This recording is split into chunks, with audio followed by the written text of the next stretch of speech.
kuplum ang beraiwi kangmani pokman liya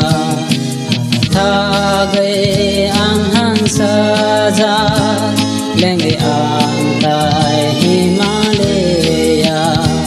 apakok sa tikutano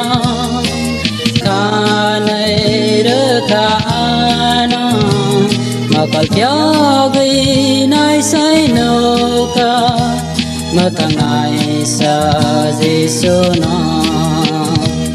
matangay sa Jesu na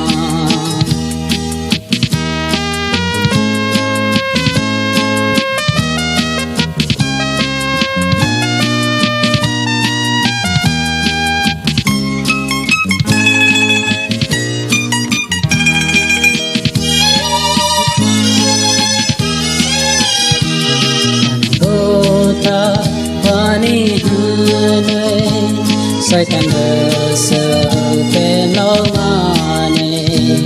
Kimsin sabo sekamza Gekamoko metamane Aku pan kerak-keraksa Tangka anak kanangai Ani kesarahan dekat Kokborok sazawe kokborok sazawe